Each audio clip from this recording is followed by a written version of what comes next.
స్తుతిస్తూ ఉన్నాం. ఇదిగో ప్రభు, మా కుటుంబంలో ప్రతి సమస్య నుంచి మీరు విడుదల ఇవ్వండి. అందరూ కూడా ప్రార్థన చేసుకుందాం.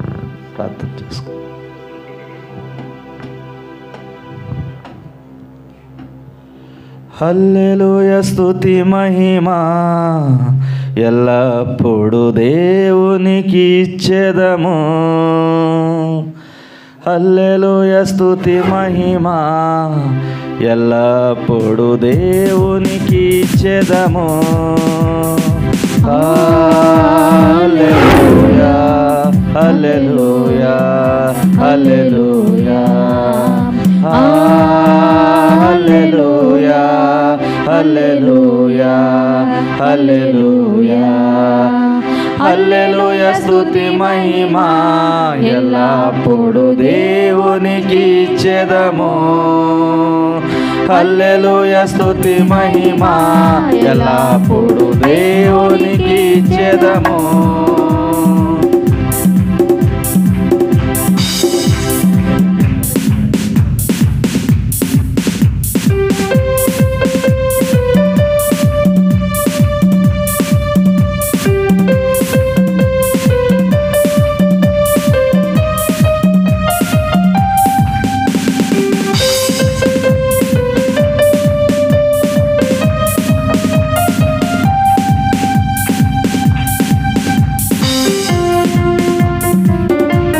కూడా చేపలు పడదాం. అలా సైన్యములకు అధిపతి అయిన ఆ దేవుడిని అందరం కూడా స్తుతిద్దాం.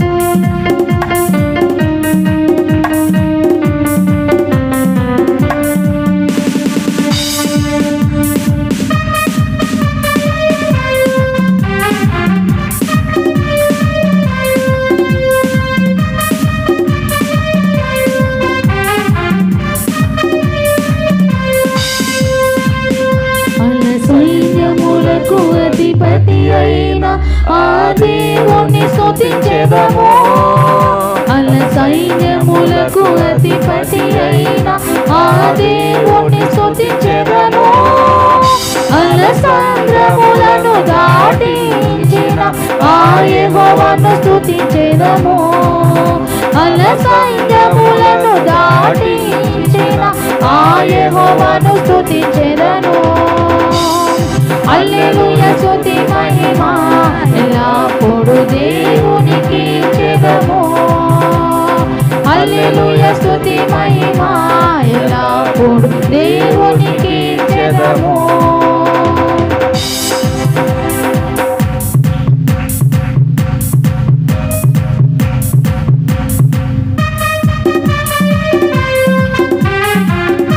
ఆకాశం నుండి మన్నాను పంపించిన ఆ దేవుణ్ణి మనందరము కూడా స్తుతిద్దాం. బండ నుండి మధుర జలాలను పంపిన దేవుణ్ణి, దేవాదేవుణ్ణి మనందరం కూడా స్తుతిద్దాం.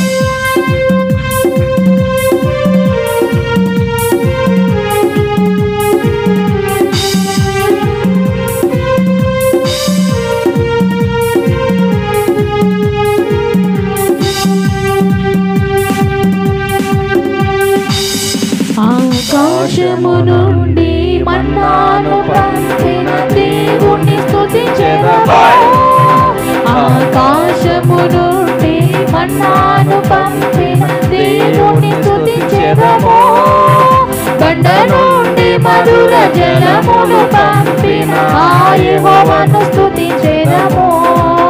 బండ నుండి మధుర జలములు పంపిన ఆ యెహోవాను స్తుతించెదము.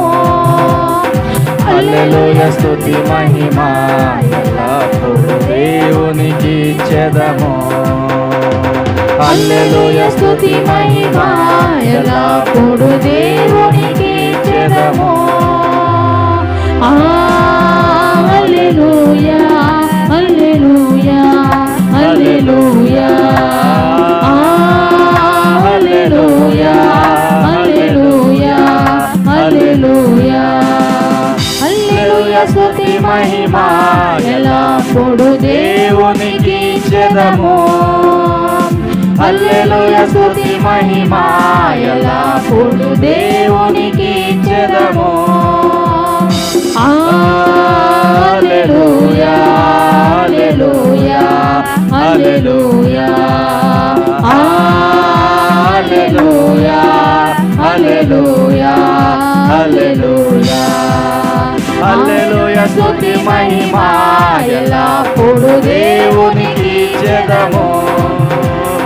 హల్లెలూయా స్తుతి మహిమ ఎల్లప్పుడూ దేవునికి ఇచ్చెదము.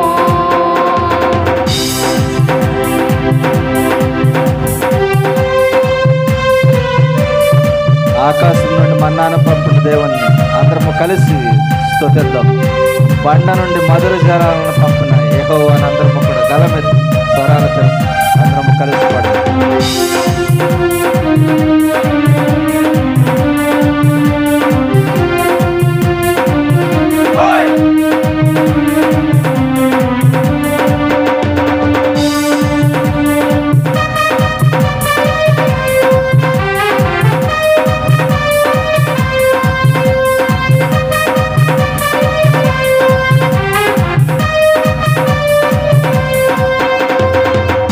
ఆకాశము నుండి మన్నాను పంపిన దేవుణ్ణి స్తుతించెదము. ఆకాశము నుండి మన్నాను పంపిన దేవుణ్ణి స్తుతించెదము. బండ నుండి మధుర జలములు పంపిన ఆ యెహోవాను స్తుతించెదము. బండ నుండి మధుర జలములు పంపిన ఆ యెహోవాను స్తుతించెదము. హల్లెలూయా స్తుతి మహిమ ఎల్లప్పుడూ దేవునికి ఇచ్చెదము. హల్లెలూయా స్తుతి మహిమ ఎల్లప్పుడూ దేవునికి ఇచ్చెదము. హల్లెలూయా హల్లెలూయా హల్లెలూయా హల్లెలూయా హల్లెలూయా హల్లెలూయా హల్లెలూయా స్తుతి మహిమ ఎల్లప్పుడూ దేవునికి ఇచ్చెదము. హల్లెలూయా స్తుతి మహిమ ఎల్లప్పుడూ దేవునికి ఇచ్చెదము. హల్లెలూయా హల్లెలూయా హల్లెలూయా హల్లెలూయా హల్లెలూయా హల్లెలూయా హల్లెలూయా స్తుతి మహిమ ఎల్లప్పుడూ దేవునికి ఇచ్చెదము. హల్లెలూయా స్తుతి మహిమ ఎల్లప్పుడూ దేవునికి ఇచ్చెదము. హల్లెలూయా స్తుతి మహిమ ఎల్లప్పుడూ దేవునికి ఇచ్చెదము. హల్లెలూయా స్తుతి మహిమ ఎల్లప్పుడూ దేవునికి ఇచ్చెదము. హల్లెలూయా హల్లెలూయా హల్లెలూయా హల్లెలూయా హల్లెలూయా హల్లెలూయా.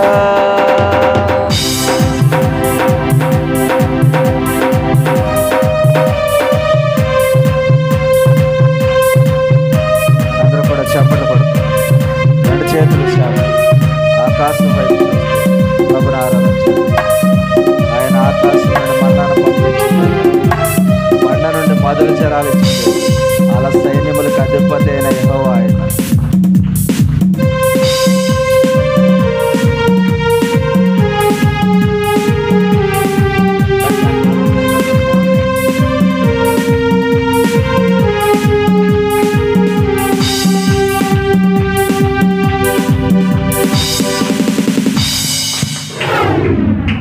అల సైన్యములకు అధిపతి అయిన ఆ దేవుని స్తుతించుము. అల సైన్యములకు అధిపతి అయిన ఆ దేవుని స్తుతించెదము. అల సంద్రములను దాటించిన ఆ యెహోవాను స్తుతించెదము. అల సైన్యములను దాటించిన ఆ యెహోవాను స్తుతించెదము. హల్లెలూయా స్తుతి మహిమ ఎల్లప్పుడూ దేవునికి ఇచ్చెదము. హల్లెలూయా స్తుతి మహిమ ఎల్లప్పుడూ దేవునికి ఇచ్చెదము. ప్రతి ఒక్కరు ప్రార్థన చేసుకుందాం. ఆయన ఆరాధించు వారు ఆత్మతో సత్యంతో ఆరాధిద్దాం.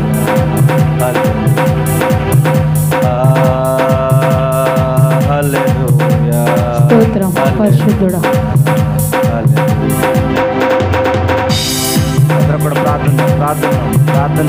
పూర్ణ మనసుతో ఆరాధించెదను నిన్ను, పూర్ణ మనసుతో ప్రేమించెదను నిన్ను, పూర్ణ మనసుతో ఆరాధించు నిన్ను, పూర్ణ బలముతో ప్రేమించెదను.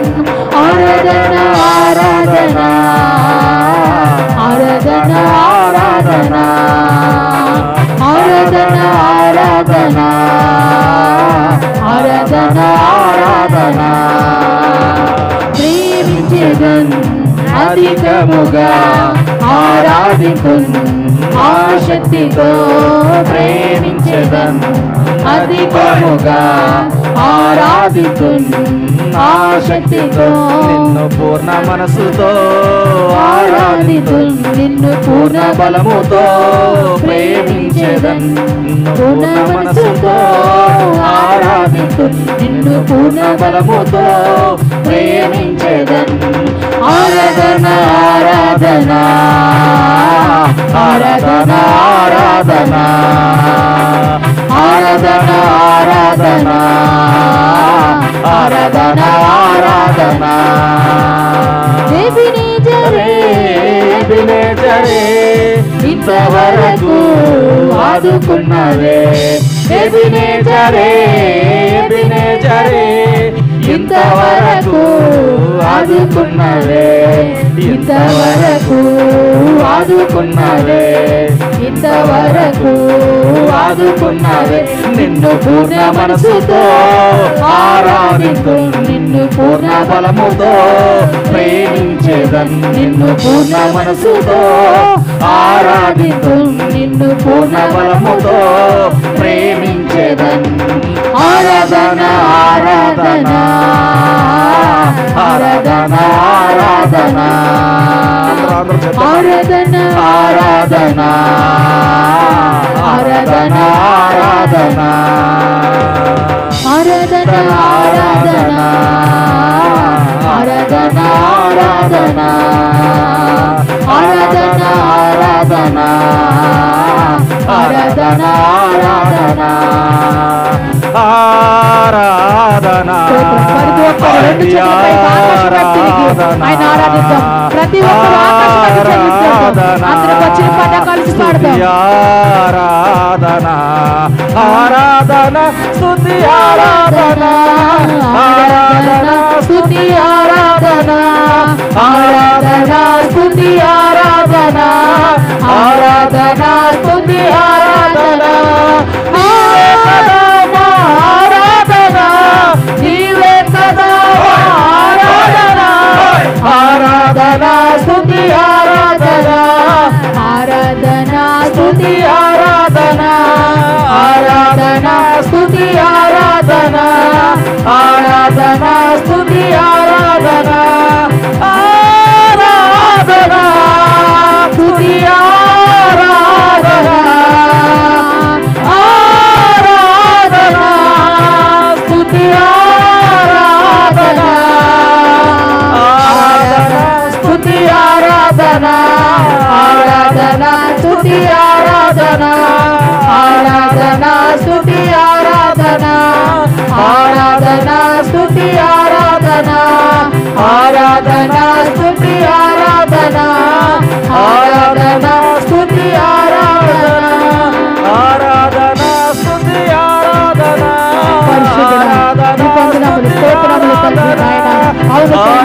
ఆరాధనకి హాజరానికి స్తోత్రములు తల్లి మరిచిన పరిశుద్ధుడా ఎవరికి లేని భాగ్యం మాకు దయచేసావు దేవానికి వందనములు స్తోత్రములు స్తోత్రం పరిశుద్ధుడా పరిశుద్ధుడా మా మధ్య మీరున్నది మేము నమ్ముచున్నాము దేవానికి వందనములు స్తోత్రములు స్తోత్రములు. ప్రతి ఒక్కరు ఆయన ఆరాధిద్దాం. ప్రతి ఒక్కరిని ఆరాధించేవారు ఆత్మతో సత్యంతో ఆరాధించేవారుగా ఉందాం. ఆరాధన స్తోత్రం పరిశుద్ధుడా స్తుతి ఆరాధన ఆరాధన స్తుతి ఆరాధన.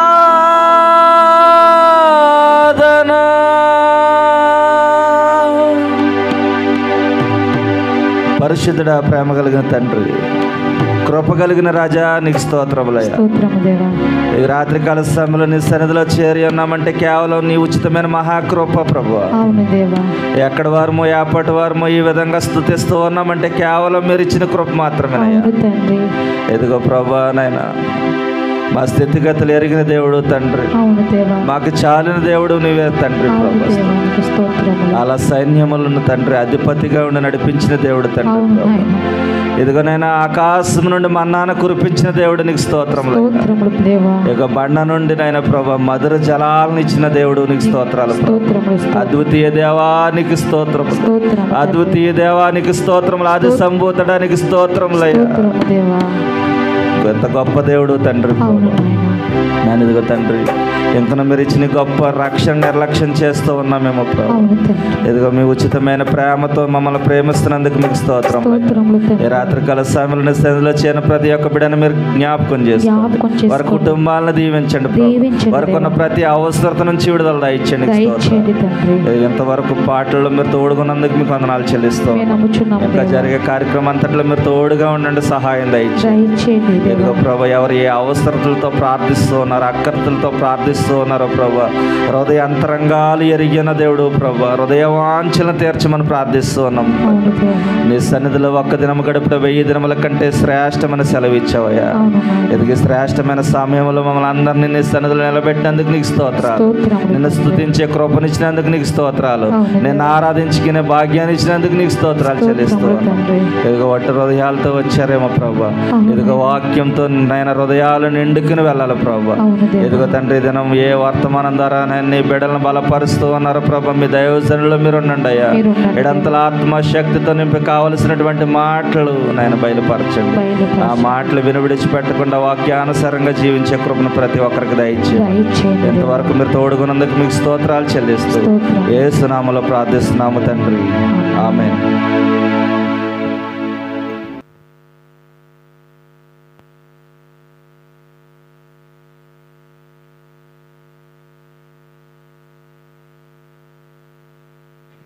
మంచిది. ఇంతవరకు కూడా మన పాటలు పాడుకుని దేవుని నామమును స్తుతించాము.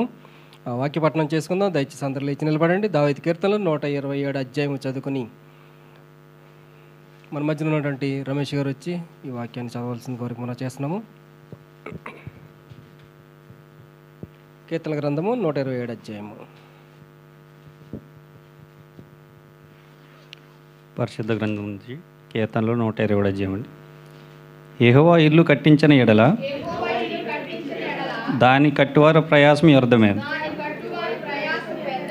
యెహోవా పట్టణమును కాపాడని ఎడల దాని కావలు కాయవారు మేలుకొని ఇండుట వ్యర్థమే. మీరు వేకువనే లేచి చాలా రాత్రి అయిన తర్వాత పండుకొనుచు కష్టార్జితమైన ఆహారం తినిచుండుట వ్యర్థమే. తన ప్రియులు నిద్రించుచుండగా ఆయన వారికి ఇచ్చుచున్నాడు. కుమారులు యెహోవా అనుగ్రహించే స్వాస్థ్యము, గర్భఫలము ఆయన ఇచ్చు బహుమానమే. యవ్వన కాలమందు పుట్టిన కుమారులు బలవంతుని చేతిలోని బాణముల వంటి వారు. వారితో తన అంబుల పొలది నింపుకొనివాడు ధన్యుడు. అట్టువారు సిగ్గుపడక గుమ్మములో తమ విరోధులతో వాదించెదరు. ఇచ్చిన వాక్యం దేవుడు దించును గాక.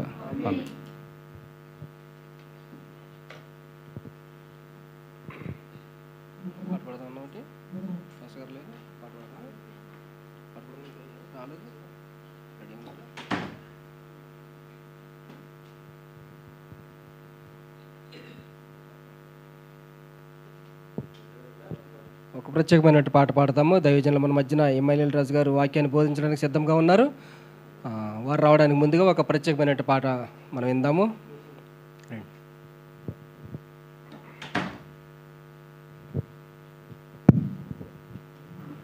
Praise the lord. Hallelujah. Yesu రక్తమే జయము జయమురా, సిలువ రక్తమే జయము జయమురా, ధైర్యాన్ని శౌర్యాన్ని నింపెనురా, తన పక్షము నిలబడిన గెలుపు మిదేరా, ధైర్యాన్ని శౌర్యాన్ని నింపెనురా, తన పక్షము నిలబడిన గెలుపు మిదేరా, యేసు రక్తమే జయము జయమురా, సిలువ రక్తమే జయము జయమురా.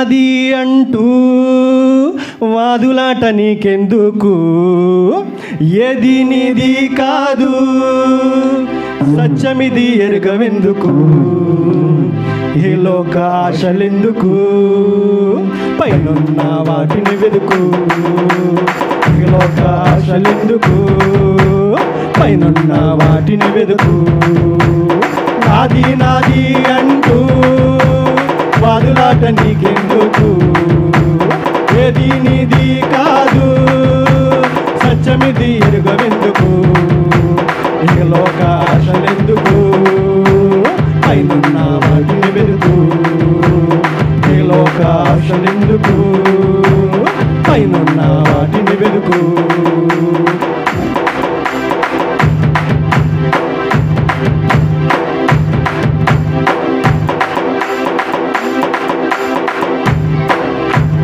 నిన్న నీదు అనుకున్నది నేడు నీదు కాకపోయనే, నేడు నీకు ముందున్నది రేపు కాన కాకపోయనే, నిన్న నీదు అనుకున్నది నేడు నీదు కాకపోయనే, నేడు నీకు ముందున్నది రేపు కాన కాకపోయనే, క్షణికమైన వాటి కొరకు పాకులాట నీకెందుకు, అక్షయ దైవరాజ్యమే నిలుచును తుది వరకు, క్షణికమైన వాటి కొరకు పాకులాట నీకెందుకు, అక్షయ దైవరాజ్యమే నిలుచును తుది వరకు, నాది నాది అంటూ వాదులాట నీకెందుకు, ఏది నీది కాదు,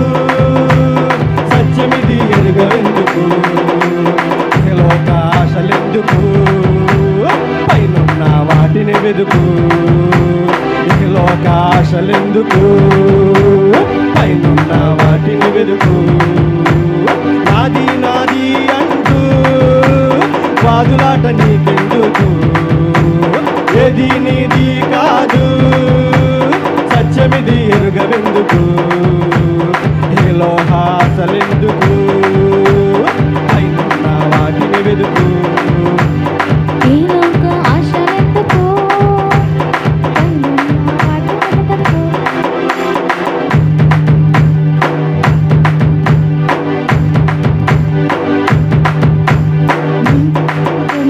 నీ దగ్గర ధనముంటే నీ చుట్టూ మనుషులుంటారు, నీ లోపల బలముంటే నిన్ను మా వాడని అంటారు,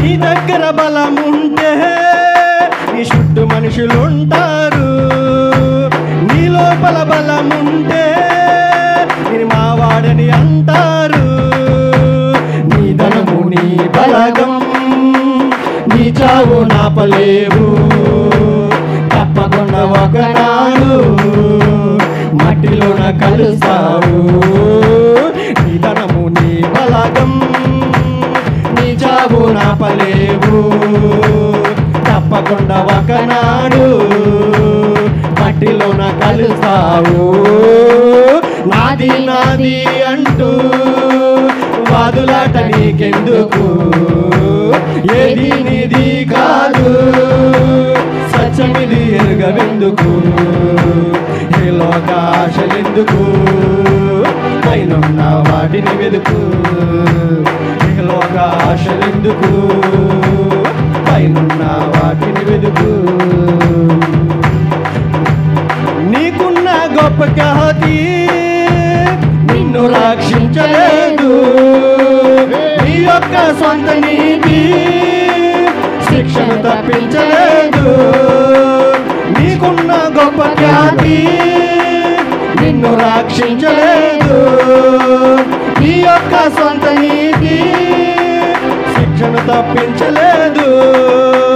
గట్టి పువ్వు లాంటిదే కదా ఇలాలో నా నీది జీవితం, యేసయ్యకు అర్పిస్తే అవుతుందిలే సార్థకం. గట్టి పువ్వు లాంటిదే కదా ఇలాలో నా నీది జీవితం, యేసయ్యకు అర్పిస్తే అవుతుందిలే సార్థకం. నాది నాది అంటూ వాదులాట నీకెందుకు, ఏది నీది కాదు సత్యమిది ఎరుగవెందుకు. ఇహలోక ఆశలెందుకు, పైనున్న వాటిని వెతుకు. ఇహలోక ఆశలెందుకు, పైనున్న వాటిని వెతుకు. ఇహలోక ఆశలెందుకు, పైనున్న వాటిని వెతుకు. ఇహలోక ఆశలెందుకు, పైనున్న వాటిని వెతుకు. ఇహలోక ఆశలెందుకు, పైనున్న వాటిని వెతుకు. హల్లెలూయా.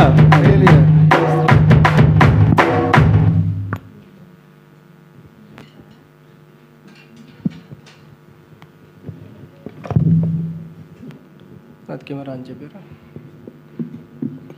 ఈ కెమెరా.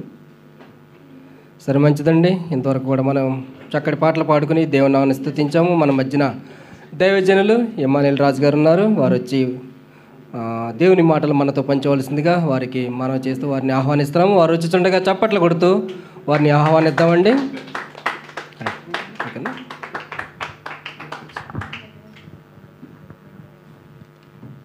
దేవునికి స్తోత్రం, దేవునికి మహిమ కలుగును గాక.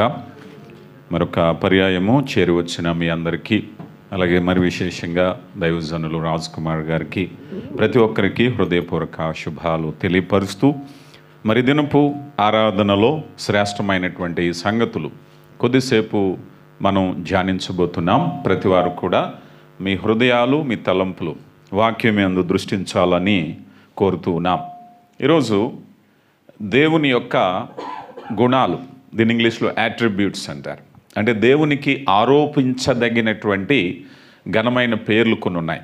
అందులో దేవుడు మహోన్నతుడు, సార్వభౌముడు, సర్వాధికారి, దేవుడు ప్రేమ, దేవుని వెలుగు, ఇలాంటి కొన్ని విశేష లక్షణాలు దేవునికి ఉన్నాయి. దీని పేతురు గారు ఏమన్నారంటే, చీకటిలో నుంచి ఆశ్చర్యకరమైన వెలుగులోనికి పిలిచిన వాని గుణాతిశయములను ప్రచురించు నిమిత్తము అన్నారు. అంటే ఏ తండ్రి అయితే మనల్ని పిలిచారో ఆ గుణాలు మనం ప్రచురించాలి లోకంలో అని దాని భావం కదా. చాలా తండ్రులు, చాలామంది తల్లులు వారి బిడ్డలను చూసి, నా కొడుక్కి నా పోలికే, నా కొడుకు నా మాటే వింటాడు. ఎవరైనా వచ్చి, అమ్మ నీ కొడుకు సేమ్ నీకులాగే ఉన్నారంటే ఆ తల్లి మొహం ఎంత అయిపోతుంది, అమ్మో నా కొడుకు నాలా ఉంటాడని. చాలామంది అనుభవాలు చూస్తూ ఉంటాం కదా. ఇప్పుడు పరలోకపు తండ్రి కూడా ఆ భావాన్ని కోరుకుంటున్నారు. ఏమని? ఆయనకున్నటువంటి గుణాలు ఆయనకుండేటువంటి బిడ్డలకు ఉండాలని. అందులో భాగంగా ఈరోజు వెలుగు ఫలము అనే ఒక అంశాన్ని గురించి నేను మీకు తెలియపరచాలని ఆశపడుతున్నాను. ఈరోజు దేవుడు లోకమునకు వెలుగై ఉన్నాడు. వెలుగు అనేటువంటి పదాన్ని మనం చూస్తే భౌతికంగా వెలుగుల గురించి మనం చూస్తాం. ఎంత గొప్ప వెలుగంటే ఆయన గాఢాంధకారము చేత ఆవహించబడి ఉన్నాడట. పరలోకంలో ఆ అత్యున్నత సింహాసనం మీద దేవుడు పవిత్రుడై ఉన్నాడు. ఆయన అత్యున్నత వెలుగులో ఉన్నాడు. ఒక మాటలో చెప్పాలి అంటే, మోషే వెళ్ళి, దేవా నేను చూడాలని ఆశపడుతున్నాను అని అంటే దేవుడు అంటారు, నన్ను చూచిన నరుడు బ్రతకడు అంటాడు. నన్ను చూచిన నరుడు బ్రతకడయ్యా అంటాడు. అంతటి ఉన్నతమైన కాంతి ఆయనలో ఉంది. ఆ కాంతిని గురించి భౌతికమైనటువంటి కాంతి అందామా, ఇంకేమందామని ఆలోచన చేస్తే, ఈరోజు దేవుడు మనల్ని పిలిచి ఆయన పరిశుద్ధుడు గనక మనము ఆయన వెలుగు గనక ఏమై ఉండాలి? వెలుగై ఉండాలి అన్నారు. రైట్. నిర్గమకాండ గ్రంథం 15వ అధ్యాయము, నిర్గమకాండ గ్రంథము 15వ అధ్యాయము 11వ వచనం చదవండి అన్న ఎవరైనా.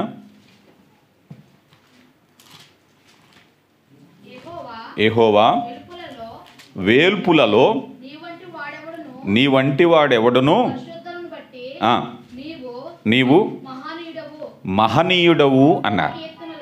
చాలమ్మా, ఇక్కడ చూస్తే వేల్పులలో నీ వంటి వాడెవడును లేడయ్యా, పరిశుద్ధతను బట్టి నువ్వు మహనీయుడు. ఈ మాట మనం చూస్తే జాగ్రత్తగా గమనించండి. దేవుడు పరిశుద్ధతను బట్టి మహనీయుడు అన్నారు. మహనీయుడు అనే మాట ఏమిటంటే, నీతో సరితూగగలిగిన వారు ఎవరూ లేరు. దేవుని గుణాలు ఏవైతే ఉన్నాయో, పరిశుద్ధత కానీ, వెలుగు కానీ, ప్రేమ కానీ, కంపారిజన్లో ఎవరూ కూడా లేరు. ఆయన అంతటి ఉన్నతమైన వాడు. అందుకే పరిశుద్ధతను బట్టి నువ్వు మహనీయుడు. ఇక్కడ ఒక మాట మనం మొన్న చెప్పుకున్నాం, మరలా మీకు గుర్తు చేస్తాను. ఆయన పరిశుద్ధుడు కదా, మనము కూడా పరిశుద్ధులై ఉండాలి అంటే మనలో కూడా ఆ స్థాయి వస్తుందా అని అంటే, సముద్రాన్ని చెప్పుకున్నాం. సముద్రం చాలా పెద్దది. అది దేశాలను, ద్వీపాలను, ఖండాలను చుట్టేటటువంటిది. అందులో ఒక వేలు పెట్టి తీసామనుకుందాం, ఒక చుక్క వస్తుంది. ఈ చుక్కలో ఓడలు ప్రయాణించలేవు. ఇది ఏ దీవిని కప్పి ఉంచలేదు. కానీ ఇందులో ఒక గుణం ఉంటుంది. ఏమిటది? ఉప్పు గుణం ఉంటుంది. అంటే పరిశుద్ధత, దేవుని పరిశుద్ధత మనకు ఆపాదించటం అంటే అదే. అలాంటి పరిశుద్ధతలో ఉండేటటువంటి మనము ఈరోజు దేవుడు మనల్ని పిలిచారు. పిలిచి ఏం చెప్తున్నారు? మీరు వెలుగు ఫలాన్ని ఫలించండి అన్నారు. సో వెరీ రీజన్, ఈరోజు మనం ఒక ఎలక్ట్రికల్ షాప్కి వెళ్ళాం. షాప్కి వెళ్ళి అనేకమైన లైట్స్ ఉంటాయి, సీలింగ్ సంబంధించిన లైట్స్ ఉంటాయి, బెడ్ లైట్స్ ఉంటాయి, షేడ్ వచ్చేవి, కలర్ వచ్చేవి, లైమ్ లైట్ వచ్చేవి, మిల్క్ వైట్ వచ్చేవి. ఏవి తీసుకొచ్చినా మనం ఆన్ చేసిన వెంటనే అకార్డింగ్లీ మనం ఏ పర్పస్లో ఏ ఉద్దేశం తెచ్చామో అదే వెలుగునివ్వాలి. Right are wrong? ఒకవేళ మనం అనుకున్నటువంటి కలర్ కాదనుకోండి, మనం సాటిస్ఫై అవ్వం. ఈరోజు దేవుడు పరిశుద్ధతలో మనల్ని పిలిచి ఆయన కృప చెప్పున మనం నింపేటప్పుడు ఫస్ట్లీ మనం ఆలోచించేది ఏమిటంటే, మనం ఎవరము, ఎక్కడి నుంచి వచ్చాం? మనం ఎవరము, ఎక్కడి నుంచి వచ్చాం? ఎక్కడి నుంచి వచ్చాం? పరమ తండ్రి, పరిశుద్ధుడైనటువంటి తండ్రి ఆ వెలుగులో నుంచి మనల్ని కలిగించాడు. ఏదేనో తోటలో వెలుగు కలిగి ఉన్నారు వాళ్ళు, కానీ వారి అపవిత్రతను బట్టి, పాపాన్ని బట్టి వెలుగు కోల్పోయారు. వెలుగులో లేరు, ఇప్పుడు చీకట్లో ఉన్నారు. మనిషి ఈ భూమి మీద అసలు సంగతి మర్చిపోతున్నాడు. ఈరోజు మనిషికి వెలుగు ఎందుకు కావాలి? ఎందుకంటే నువ్వు వెళ్ళవలసినటువంటి పరలోకము వెలుగు కలిగిన ప్రదేశము. ఆ వెలుగులోనికి వెళ్ళాలి అని అంటే నువ్వు వెలుగు కలిగి ఉంటేనే అందులో నీకు ప్రవేశం. వెలుగు లేకపోతే నీకు ప్రవేశం లేదు కదా. ఈరోజు అత్యున్నత సింహాసనాసు వేల్పులలో నీ వంటి వాడెవడో లేడు. అలాంటి పరిశుద్ధ దేవుని దగ్గరికి వెళ్ళాలి అంటే ఈ మనిషి ప్రస్తుత పరిస్థితి ఎలా ఉందంటే, వెలుగును కోల్పోయాడు. చీకటి పనులు, అబద్ధాలు ఆడుతున్నాడు, పాపం చేస్తున్నాడు, దుర్మార్గంలో ఉన్నాడు, అసలు గమ్యాన్ని మర్చిపోయాడు. ఇదే వెలుగు అనుకుంటున్నాడు, ఇదే సంతోషం అనుకుంటున్నాడు, అసలు గమ్యాన్ని మర్చిపోయాడు. అలాంటి సమయంలో మనిషికి మరలా వెలుగు కలిగించటానికి, తనకున్నటువంటి మకిలిని కడగటానికి, నశించిన దానిని వెదకి రక్షించటానికి ఆయన వచ్చారు. The very real purpose. Yesu ప్రభు ఎందుకు వచ్చారు అని అంటే, మొదట నీ చీకటిని తొలగించాలి, నీలో ఉన్న చీకటిని తొలగించి నిన్ను వెలిగించి వెలుగు సంబంధులుగా చేయటానికి వచ్చారు కదా. ఈ వెలుగు సంబంధులుగా ఉండేటువంటి మనము ఎఫెసీయులకు రాయబడిన పత్రిక 5వ అధ్యాయము 8వ వచనంలో అపోస్తుడైనటువంటి పౌలు అంటున్నారు, చదవండి అన్న. ఎఫెసీయులకు రాయబడిన పత్రిక 5వ అధ్యాయము, మీరు పూర్వమందు చీకటై ఇప్పుడైతే ప్రభునందు వెలుగై ఉన్నారు. చూడండి, ఇప్పుడు పూర్వం ఎవరటండి? మనం చీకటి. క్రీస్తు లేనప్పుడు ఎవరు? మనం చీకటి. ఇప్పుడు ఏమై ఉన్నాం? మనం వెలుగైపోయామట. ఎవరు వెలిగించారు? ఎవరు తీసేశారు చీకటి మనల్ని? ఆయన వెలుగై ఉన్నాడు. యోహాను సువార్త 1వ అధ్యాయంలో అంటారు కదా, ఆయన నిజమైన వెలుగు ఉండేది, అది లోకమును వెలిగించుచున్నది. కానీ లోకం అర్థం చేసుకోవట్లేదు ఆ వెలుగుని. ఈరోజు బ్రతుకులు వెలిగించబడట్లేదు. మనిషి అనుకుంటున్నాడు విద్యుత్ దీపాల సంతోషంలో ఉంటున్నాడు కదా, విద్యుత్ దీపాల యొక్క సంతోషంలోనే మనిషి నేను ఆనందంగా ఉన్నాను అనుకుంటున్నాడు. కానీ నిజమైనటువంటి వెలుగు వచ్చిందట. ఈ వెలుగు మనిషిని ఏం చేస్తుంది? ఇప్పుడు వెలిగించాలి. జాగ్రత్తగా గమనించాలి. మూలపాఠంలోకి వెళుతున్నాం. ఈ వెలుగు సంబంధులుగా ఉండేటటువంటి మనము ఆ వెలుగు ప్రత్యక్షమై ఏం చేస్తుంది? ఇప్పుడు ఈ గుణము పూర్వము చీకటి అయి ఉన్నారు, పూర్వము పాపములో ఉన్నారు, ఇప్పుడు ఏమైపోయారు? మీరు వెలుగుగా మారిపోయారు. ఎప్పుడైతే వెలుగు వచ్చిందో అక్కడ ఏముండదు, అక్కడ చీకటి ఉండకూడదు. అవునా కదా? సో రియల్ పర్పస్ ఈ గదంతా చీకటిగా ఉంది. ఒక కొవ్వొత్తును పెట్టాం, ఒక దీపాన్ని వెలిగించాం. పర్పస్ ఏమిటండి? ఇక్కడ చీకటి ఉండకూడదు అనే ఉద్దేశం. ప్రభు లోకములో వెలుగును వెలిగించటానికి గల కారణం ఏమిటంటే నీలో చీకటి ఉండకూడదు. కానీ ఈరోజు చాలామంది జీవితాల్లో చీకటి ఉంటుంది, ఇంకా చీకటి ఉంటుంది. కానీ వాక్యం ఏం చెప్తుంది? పూర్వము మీరు చీకటి, క్రీస్తులోకి వచ్చాక చీకటి కాదు, మీరు పూర్వము చీకటి.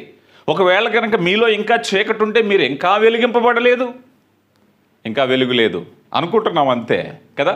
ఆ వెలుగులోనికి రాకపోవటం అనేది ఏమిటయ్యా అంటే, ఈ వెలుగులోనికి వచ్చాక ద ఫస్ట్ థింగ్ ఏం చెప్తున్నారు? 9వ వచనం చూడండి. ఇప్పుడు చదివిన వచనం కిందే, వెలుగు ఫలము సమస్త విధములైన మంచితనము. మీరు ఇందాక చదివింది 9వ వచనం చదివారా? 10 కనుక రైట్. కనుక ప్రభుకేది ప్రీతికరమో దానిని పరీక్షించుచు వెలుగు సంబంధుల వలె. రైట్. ఇక్కడ చూడండి, ద ఫస్ట్ థింగ్ ఏమిటంటే, వెలుగుకు ఉండేటువంటి గుణం ఏమిటంటే, క్రైస్తవులుగా ద ఫస్ట్ డెడికేషన్ ఏమిటంటే, ఇక మీదట నేను వెలగాలి అనే నిర్వచనం. అంటే ఉదాహరణకి మనం దేవునిలోకి వచ్చాం, ఒక మంచి బల్బు తీసుకొచ్చావు, వేసావు, బాగా పెద్ద వెలుగు వెలిగింది, టప్మని ఆరిపోయింది. దాన్ని ఏమంటారు చెప్పాలి? వెంటనే దాన్ని తీసి పక్కన పడేస్తాం, అంతే కదా. దాన్ని తీసి పక్కన పడేస్తాం. ఎందుకనంటే రియల్ పర్పస్ అంటే ఇక మీదటి నుంచి నేను వెలగాలి. ఈ వెలుగు ఒకసారి వచ్చేది కాదు. చాలామంది కల్లో పెద్ద వెలుగు వచ్చేసింది అంటారు. ఆ వెలుగు కాదట, నీ బ్రతుకే వెలుగైపోవాలట కదా. అందుకని ఆ వెలుగు గురించి అంటున్నారు కదా, ప్రభుకి ఏది ప్రీతికరమో. చాలామంది వారికి ఉండే ఉద్దేశం ఏమిటంటే, మనం షాప్ దగ్గరికి వెళ్ళాం, షాప్ దగ్గరికి వెళ్ళి రకరకాల కలర్స్ చూపించారు, తీసుకెళ్ళవయ్యా అని వేశారు. ఏ కలర్ వేస్తే ఆ కలర్కి వేరే విధంగా కలర్ వెలుగుతుంది అనుకుందాం. వెలుగుతుంటే షాపోడు దగ్గరికి వెళ్ళి, ఏమయ్యా నేను ఏ రంగు అడిగాను, నువ్వు ఏ రంగు ఇచ్చావంటే షాపోడు, నీకు వెలుగుతుందా లేదా, ఇవన్నీ నీకు అనవసరం అనడానికి మనం ఊరుకుంటామా? మనకి ఏ కలర్ కావాలో అదే కావాలి. అందుకని నిజమైన వెలుగు ఏమిటంటే, నిజమైన విశ్వాసం ఏమిటంటే, నేను ఎలా వెలగాలని వెతుకుతాడు విశ్వాసి. ఎలా వెలగాలి? ప్రభుకి ఏది ప్రీతికరమో అని ఆలోచించాలట. నేను వెలుగుతున్నానో కాదు, వెలగటం అనేది స్వనీతిగా ఎంచుకున్నారు చాలామంది. నా వరకు నేను సంతోషంగా ఉన్నాను, నా వరకు నేను నీతిగా ఉన్నాను, నా వరకు నేను ఖచ్చితంగా ఉన్నాను, నా వరకు నేను సంతృప్తిగా ఉన్నాను. కాదు, ప్రభుకి ఏది ప్రీతికరమో, ఏ వెలుగును నేను ఇవ్వాలో, ఏ రీతిగా వెలగాలో, నా ప్రభు చిత్త ప్రకారంగా నేను వెలుగుతున్నానా లేదా, ఆ స్థాయిలో వెలుగుతున్నానా లేదా, ఆయన సంతోషపెడుతున్నానా లేదా, ఇది మొదటగా వెలుగుకొండవలసిన గుణం, విశ్వాసకుండవలసిన గుణం. ఉదాహరణకి ఈ మధ్య మనకు కనబడట్లేదు, ఇంతకుముందు చర్చెస్లో ట్యూబ్ లైట్లు పెట్టేవారు మన ఇండియాలో. అదేం జరిగేది, ఒకవైపు బ్లాక్ అయిపోయేది, ఒకవైపు ఏమో సరిగా వెలిగేది. అది అటు తిప్పి ఇటు తిప్పి ఆ చోకు చేసి అది చేసి చాలా పెట్టేవాళ్ళం. వెలుగుతుందా లేదా అంటే వెలుగుతుంది, కానీ ద రియల్ పర్పస్ అనేది సరిగా లేదు. అందుకని వెలుగు నిర్ణయించుకోవాల్సింది ఏమిటంటే, ప్రభుకి ఏది ప్రీతికరమో అలాగూ జీవించటం. నీ విశ్వాస జీవితంలో వెలుగు ఫలం ఏమిటాయా అంటే, ఇన్ ద బిగినింగ్, ప్రారంభంలోనే నేను వెలగాలి, కానీ ఆయనకి ఇష్టమైన విధంగా వెలగాలి. నేను వెలుగుతున్నానా లేదా కాదు, నా వెలుగు ఆ వాక్యానికి సరితూగుతుందా, నా వెలుగు ప్రభు చిత్తానికి సమాంతరంగా ఉంటుందా. చాలా మందిలో ఒక అపోహ ఏమిటంటే, నేను వెలుగుతున్నాను, నేను వాక్యం, నేను ప్రార్థన, నా ఆత్మీయ జీవితం, నా ఉపవాసం, రకరకాల కాన్సెప్ట్స్ ఉండొచ్చు. కానీ వాక్యం ఏం చెప్తుందంటే ప్రభువుకి ఏది ప్రీతికరమో ఎతికేటటువంటి గుణం. అపోస్తుడైనటువంటి పౌలు కొరింథీ రాయబడిన పత్రికలో తాను నిలుచున్నానని తలుచువాడు పడిపోకుండా జాగ్రత్త పడాలట. అందుకని ఈ మాట చూసినప్పుడు అనిపిస్తూ ఉంటుంది, అయ్యా ప్రభుకి ఏది ప్రీతికరమో ప్రతి ఉదయం కూడా ప్రార్థన చేసేటప్పుడు, ప్రభువా నీ చిత్త ప్రకారం నేను జీవించాలి, అయ్యా గడిచిన దినంలో నీ చిత్తాన్ని నేను నెరవేర్చాను లేదు నేను పరిశీలన చేసుకోవాలి, దేవుని వాక్యంతో సరిపోల్చుకోవాలి, వాక్యాన్ని ధ్యానించాలి. ప్రతిసారి కూడా నాకు ఇష్టమైంది అనుకుంటే సామెతల గ్రంథంలో చెప్తున్నారు, ఒకని ఎదుట తిన్ననైన మార్గము కలదు, అది మరణమునకు దారితీను. అందుకని ప్రభుకి ఏది ప్రీతికరమో అది చేయాలట.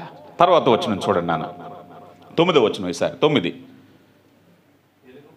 వెలుగు ఫలము సమస్త విధములైన మంచితనము, వెలుగు ఫలము అన్నారు. రైట్, ఇప్పుడు మనం వచ్చాం. వెలుగు ఫలం ఏమిటి? ఇప్పుడు మనము ఏది స్విచ్ చేస్తే అదే వెలగాలి, అవునా కదా? ఏది స్విచ్ చేస్తే అదే వెలగాలి. కొన్నిసార్లు మనకి ఇబ్బందిగా ఉంటాయి. ఎలక్ట్రీషియన్ రాంగ్ ఫిక్స్ చేస్తూ ఉంటాడు. ఫ్యాన్ వేస్తే లైట్ వెలుగుతుంది, లైట్ వేస్తే ఫ్యాన్ తిరుగుతూ ఉంటుంది, అవునా కదా? ఇక్కడ వెలుగు ఫలము అని అంటే వన్స్ నువ్వు వెలిగింపబడిన తర్వాత ఆ వెలుగు సర్వ్ చేయాలి, రైట్ ఆర్ రాంగ్? ఆ వెలుగు ఏం చేయాలి? నీ యజమానికి ఆ వెలుగుని అందించాలి. ఉదాహరణకి మనం అనుకుందాం, షాప్కి వెళ్ళాం, లైట్ తీసుకున్నాం, లైట్ పెట్టేసాం, ఆయన వెలిగించాడు, లైట్ వెలగలేదు. ఇది లైట్ వెలగలేదండి, మీ ఇంటికి తీసుకెళ్ళండి అక్కడ వెలుగుతుంది అన్నాడు అనుకుందాం. మనం ఏమంటాం? ఏమయ్యా ఇక్కడ వెలగని లైట్ అక్కడ వెలుగుతుందా? ఇక్కడ వెలగాలి కదా, ఇక్కడ ముందు నాకు టెస్ట్ చేయాలి కదా, హోల్డర్లో పెట్టి నాకు కన్ఫర్మ్ చేసుకోవాలి కదా. ఈరోజు చాలామంది ఆత్మీయ జీవితాలు అంతే. మేము భూమి మీద వెలగంగానే పరలోకంలో వెలుగుతాం, అవునా కదా? భూమి మీద వెలగనోడు పరలోకంలో వెలగడం. చాలామందికి ఉండేటువంటి ఓవర్ కాన్ఫిడెన్స్ అదే. నువ్వే షాప్ దగ్గరికి వెళ్ళావు, షాప్ పెట్టావు, ఆ స్విచ్ పెట్టాడు, ఎలగలేదు. షాప్ ఆయన అన్నాడు ఇక్కడ ఎలగదు కానీ మీ ఇంటికి పట్టుకెళ్ళని వెలుగుతుంది అన్నావు అనుకో, చాలు ఏవయ్యా నాకు చెప్పావు, వెలుగు చూపించు, నేను తీసుకెళ్తానంట. ఇప్పుడు మనిషి ఏమంటున్నాడు? ఇప్పుడు నేను భూమి మీద వెలగను కానండి, ఎక్కడ వెలుగుతాను? నేను పరలోకంలో వెలుగుతాను అంటున్నాడు. న్యాయమా కాదా చెప్పండి? న్యాయమా కదా? జాగ్రత్తగా గమనించాలి. అందుకని ఈ భూమి మీద మనం వెలగాలి. ఎందుకనంటే ప్రభు మనల్ని అభ్యాసం చేస్తున్నాడు. అయ్యా మీరు ఎక్కడుండాలి? వేల్పులలో ఉన్నతమైనటువంటి వాని సన్నిధికి మీరు వెళ్ళవలసిన వారు. మీరు అలాంటి వాని సన్నిధికి వెళ్ళాలంటే వెలగడం మీరు నేర్చుకోవాలి. ప్రభుకి ఏది ప్రీతికరమో ఆలోచన చేయాలి. ఆలోచన చేసే క్రమంలో ఇక్కడ అంటున్నారు కదా, వెలుగు ఫలం ఏమనగా ఏం చేయాలండి?